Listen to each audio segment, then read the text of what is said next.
ആദ്യം നമ്മൾ അറിഞ്ഞിരിക്കേണ്ടത് ആരാണ് നമ്മുടെ ഉൽപ്പന്നങ്ങൾ വാങ്ങിക്കുക എന്നുള്ളതും അവരെങ്ങനെയാണ് നമ്മുടെ ഉൽപ്പന്നങ്ങൾ വാങ്ങുന്നത് എന്നുള്ളതാണ്. നിങ്ങളുടെ സേവനങ്ങളും ഉൽപ്പന്നങ്ങളും വാങ്ങിക്കാൻ സാധിക്കുന്ന ഒരു കൂട്ടം ആളുകളെയാണ് നമ്മൾ ടാർഗറ്റ് ഓഡിയൻസ് എന്ന് പറയുന്നത്. ചുരുക്കി പറഞ്ഞു കഴിഞ്ഞാൽ ടാർഗറ്റ് ഓഡിയൻസ്, ബയർ പേഴ്സോണ എന്നതിനെക്കുറിച്ച് ക്ലാരിറ്റി ഇല്ലാതെ നമുക്ക് ഇൻബൗണ്ട് മാർക്കറ്റിംഗ് സക്സസ്ഫുള്ളി പ്ലാൻ ചെയ്യാൻ കഴിയില്ല എന്നുള്ളതാണ്.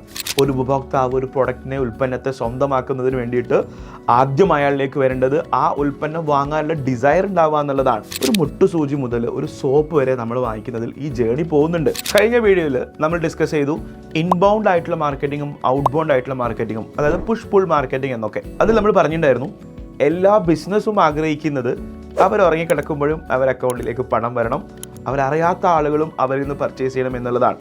അതായത് ഇൻബൗണ്ട് ആയിട്ട് നമ്മളെ തേടി കസ്റ്റമേഴ്സ്, ഉപഭോക്താക്കൾ വരുന്ന രീതിയിലുള്ള മാർക്കറ്റിംഗ് സാധ്യതകളിലേക്ക് നമുക്ക് പോകണമെന്നുണ്ടെങ്കിൽ ആദ്യം നമ്മൾ അറിഞ്ഞിരിക്കേണ്ടത് ആരാണ് നമ്മുടെ ഉൽപ്പന്നങ്ങൾ വാങ്ങിക്കുക എന്നുള്ളതും അവരെങ്ങനെയാണ് നമ്മുടെ ഉൽപ്പന്നങ്ങൾ വാങ്ങുന്നത് എന്നുള്ളതാണ്. നമ്മൾ അതിനെ പറയുന്ന ടേമാണ് ബയർ പേഴ്സോണ, അതോടൊപ്പം പർച്ചേസ് സൈക്കിൾ എന്നുള്ളത്, ബയേഴ്സ് ജേണി എന്നുള്ളത്. എന്താണ് ബയർ പേഴ്സോണ എന്നുള്ളത്? നമ്മൾ കേട്ട് പരിചയിച്ചിട്ടുള്ള വേർഡാണ് ടാർഗറ്റ് ഓഡിയൻസ് എന്നുള്ളത്. ടാർഗറ്റ് ഓഡിയൻസ് നമ്മൾ പറയാറുള്ളത് നിങ്ങളുടെ സേവനങ്ങളും ഉൽപ്പന്നങ്ങളും വാങ്ങിക്കാൻ സാധിക്കുന്ന ഒരു കൂട്ടം ആളുകളെയാണ് നമ്മൾ ടാർഗറ്റ് ഓഡിയൻസ് എന്ന് പറയുന്നത്. അതായത് a group of people may be interested to buy your product or services എന്നുള്ളത്.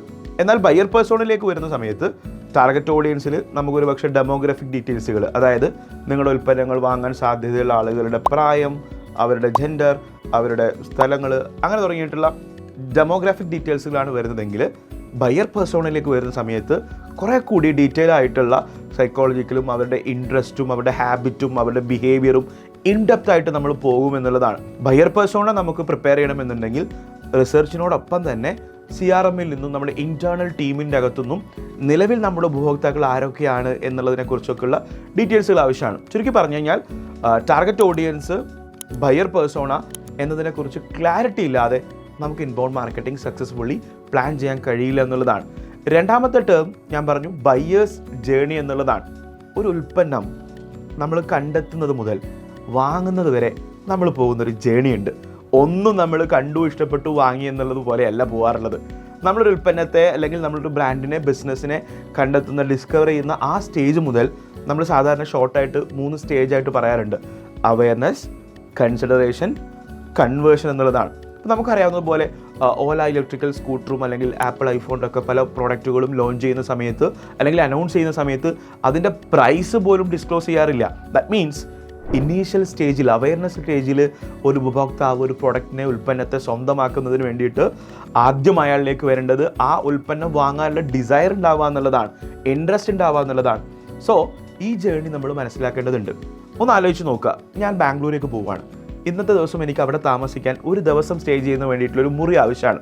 ഞാൻ എത്ര സമയം എടുത്തിട്ടായിരിക്കും ആ മുറി ബുക്ക് ചെയ്യുന്നുണ്ടാവുക? എൻ്റെ മുന്നിൽ മേക്ക് മൈ ട്രിപ്പ് ഉണ്ട്, ഓയോ റൂംസ് ഉണ്ട്, ഗോയബീബു ഉണ്ട്, ഇതൊക്കെയാണ് എൻ്റെ മുന്നിലുള്ളത്. ഒരു ദിവസം തങ്ങാൻ എനിക്ക് ആവശ്യമായിട്ടുള്ളൊരു മുറി ബുക്ക് ചെയ്യുന്നതിന് വേണ്ടിയിട്ട് ഞാൻ പോകുന്നൊരു ജേണി എങ്ങനെയായിരിക്കും? എങ്കിൽ ഞാൻ ആ ബാംഗ്ലൂർ ഇനി കുറച്ച് കാലം താമസിക്കാൻ വേണ്ടി പോവാണ്. അവിടെ എനിക്ക് ഇനിയുള്ള മാസങ്ങൾ താമസിക്കാനുള്ള റെൻറ്റ് ചെയ്യാൻ പറ്റുന്ന PGയോ അപ്പാർട്ട്മെൻറ്റോ ഫ്ലാറ്റോ എനിക്ക് ആവശ്യമാണ്. അവിടെ ഞാൻ പോകുന്ന ജേണി എങ്ങനെയായിരിക്കും? ഉറപ്പായിട്ടും ഒരു ദിവസം തങ്ങാൻ വേണ്ടി നിങ്ങൾ എടുക്കുന്ന മുറി ബുക്ക് ചെയ്യുന്നത് പോലെയല്ല നിങ്ങൾ മാസങ്ങളോളം താമസിക്കാൻ വേണ്ടി പോകുന്ന ഒരു റെൻറ്റഡ് പ്രമീസസ് നിങ്ങൾ ചെയ്യുന്ന സമയത്ത് ഉണ്ടാവുക.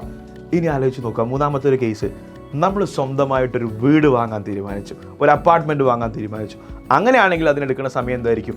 ഞാൻ ടൈമിനെ വെച്ച് പറയാനുള്ള കാര്യം, ഈ 3 സിറ്റുവേഷനിലും നമ്മൾ പോകുന്ന ജേണി എന്ന് പറയുന്നത്, അതായത് നമ്മൾ തിരഞ്ഞെടുക്കുന്ന നമ്മുടെ റൂം അല്ലെങ്കിൽ നമ്മുടെ വീട്, അപ്പാർട്ട്മെൻറ്റ്, ഇതിനൊക്കെ ഫൈനലി നമ്മൾ ഇതിൻ്റെ ഡിസിഷൻ മേക്കിംഗ് എന്ന് പറയുന്നത് നമ്മളത് വാങ്ങിക്കുക എന്നുള്ളത് തന്നെയാണ്. നേരത്തെ ഞാൻ പറഞ്ഞു അവയർനെസ്, കൺസിഡറേഷൻ, കൺവേർഷൻ. ഈ കൺവേർഷൻ സ്റ്റേജ് എന്ന് പറയുന്നതാണ് ഡിസിഷൻ എടുക്കുക എന്നുള്ളത്, നമ്മളത് പണം കൊടുത്ത് സ്വന്തമാക്കുക എന്നുള്ളത്. ശരിക്കും പറഞ്ഞാൽ ചില പ്രോഡക്റ്റുകൾ വാങ്ങിക്കുന്നതിൽ പണം മാത്രമല്ല ഫാക്ടർ. പണം ഉണ്ടായിട്ടാണോ എല്ലാ ആളുകളും ഐഫോൺ വാങ്ങിച്ചിരിക്കുന്നത്? പണം രണ്ടാമതാണ് വരിക. ഐഫോൺ വാങ്ങണം എന്നുള്ള അതിയായ ആഗ്രഹത്തിൻ്റെ പുറത്താണ്. പണം നമുക്ക് EMI വരും, ലോൺ വരും, പല രീതിയിലുള്ള സ്കീമുകൾ വരും, കടം വാങ്ങിക്കും, ഒക്കെ ചെയ്യും. വാങ്ങുവാനുള്ള അതിയായ ആഗ്രഹം നിങ്ങളിൽ ജനിപ്പിക്കുന്നു എന്നുള്ളതാണ് ഈ മാർക്കറ്റിംഗ് ക്യാമ്പയിൻസുകളൊക്കെ സംഭവിക്കുന്നത്. സോ നമ്മൾ ഇന്ന് പറഞ്ഞ് അവസാനിപ്പിക്കുന്നത് ബയർ പേഴ്സോണ. നമ്മളതിനെ കുറച്ചുകൂടി മനസ്സിലാവുന്നതിന് വേണ്ടിയിട്ട് ടാർഗറ്റ് ഓഡിയൻസ് എന്ന രീതിയിൽ മനസ്സിലാക്കി വെക്കുക. ആക്ച്വലി ബയർ പേഴ്സോണയും ടാർഗറ്റ് ഓഡിയൻസും തമ്മിലുള്ള ചെറിയ വ്യത്യാസങ്ങൾ ഇരിപ്പുണ്ട്. നമുക്കത് കൂടുതലായിട്ടും ഡിസ്കസ് ചെയ്യാവുന്നതാണ്. ബയർ പേഴ്സോണ, ടാർഗറ്റ് ഓഡിയൻസ്, അതായത് ആരാണ് നിങ്ങളുടെ ഉൽപ്പന്നങ്ങൾ വാങ്ങുക എന്ന് മനസ്സിലാക്കുന്നിടത്ത് മാത്രമേ നിങ്ങൾക്ക് അവരിലേക്ക് അത് വിൽക്കാനുള്ള മാർക്കറ്റിംഗ് ക്യാമ്പയിൻസുകൾ പ്ലാൻ ചെയ്യാൻ തന്നെ പറ്റുള്ളൂ. രണ്ടാമത്, അവരെങ്ങനെയാണ് ഇത് വാങ്ങിക്കുന്നത് എന്നുള്ളത്. ഒരു മുട്ടുസൂചി മുതൽ ഒരു സോപ്പ് വരെ നമ്മൾ വാങ്ങിക്കുന്നതിൽ ഈ ജേണി പോകുന്നുണ്ട്. നമ്മളൊരു സംതൂർ സോപ്പ് എടുക്കുന്ന സമയത്ത് ചർമ്മം കണ്ടാൽ പ്രായം തോന്നില്ല എന്നുള്ള തോന്നലാണ് നമ്മളിത് വാങ്ങിക്കുന്നത്. മിഡിമിക് സോപ്പ് എടുക്കുമ്പോൾ 18 ആയുർവേദ മൂല്യങ്ങൾ അടങ്ങിയിരിക്കുന്ന സോപ്പ് എന്ന രീതിയിലൊക്കെയാണ്. ബ്രാൻഡുകളുടെ കമ്മ്യൂണിക്കേഷൻസുകൾ, അതായത് മാർക്കറ്റിംഗ് പ്രോപ്പറായി നടക്കുന്നിടത്താണ് ഒരാളൊരു ഉൽപ്പന്നം വാങ്ങിക്കുന്നതിനുള്ള അന്തിമ തീരുമാനം എടുക്കുന്നത്. വാങ്ങിക്കുന്നതിൽ മാത്രം അവസാനിക്കില്ല മാർക്കറ്റിംഗ് എന്നുള്ളത്. അവർ വീണ്ടും വാങ്ങണം. നമ്മളതിനാണ് പർച്ചേസ് സൈക്കിൾ എന്ന് പറയാം. എപ്പോഴാണ് നിങ്ങളൊരു ഉൽപ്പന്നം വീണ്ടും വാങ്ങുക? നിങ്ങൾ കണ്ണന്തേവൻ ചായപ്പൊടി തന്നെ വീണ്ടും വീണ്ടും വീട്ടിൽ ഉപയോഗിക്കുകയാണെന്നുണ്ടെങ്കിൽ നിങ്ങൾ ആ ചായപ്പൊടിയിൽ വളരെ ഹാപ്പിയും സാറ്റിസ്ഫൈഡും ആണ്. നിങ്ങൾ ഒരേ സോപ്പ് തന്നെ വീണ്ടും വീണ്ടും ഉപയോഗിക്കുകയാണെന്നുണ്ടെങ്കിൽ കഴിഞ്ഞ ഓണത്തിന് പർച്ചേസ് ചെയ്ത അതേ മാക്സ് ഫാഷനിൽ തന്നെയാണ് നിങ്ങൾ ഈ ഓണത്തിന് പോകുന്നതെങ്കിൽ you are so happy with Max Fashion എന്നുള്ളതാണ്. റിപ്പീറ്റഡ് പർച്ചേസിലേക്ക് പോകേണ്ട ഒരുപാട് ഉൽപ്പന്നങ്ങളുണ്ട്. എന്നാൽ വൺസ് ഇൻ എ ലൈഫ് ടൈമിൽ പർച്ചേസ് ചെയ്യേണ്ട ഉൽപ്പന്നങ്ങളുണ്ട്. സാധാരണഗതി നമുക്ക് പറയാം, മാട്രിമോണിയൽ വെബ്സൈറ്റിലൊക്കെ നമുക്ക് once in a life time ഒക്കെയാണ് നമ്മൾ പോകാറുള്ളത്. രണ്ടാമത് പോകുന്ന ആളുകളൊക്കെ ഉണ്ടാവും. Anyway, once in a life ടൈമിൽ പർച്ചേസ് ചെയ്യേണ്ട ഉൽപ്പന്നങ്ങളുണ്ട്. അങ്ങനെ പർച്ചേസ് ചെയ്ത് കഴിഞ്ഞാലും നമുക്ക് റെഫർ ചെയ്യാനുള്ള സാധ്യതകളുണ്ട് അല്ലേ? ഞാനൊരു ഉൽപ്പന്നം ഉപയോഗിച്ച് വളരെ ഹാപ്പി ആണെന്നുണ്ടെങ്കിൽ ഡെഫിനറ്റ്ലി ഞാനതിൻ്റെ സുഹൃത്തിലേക്ക് റെഫർ ചെയ്യുന്നുള്ളതാണ്.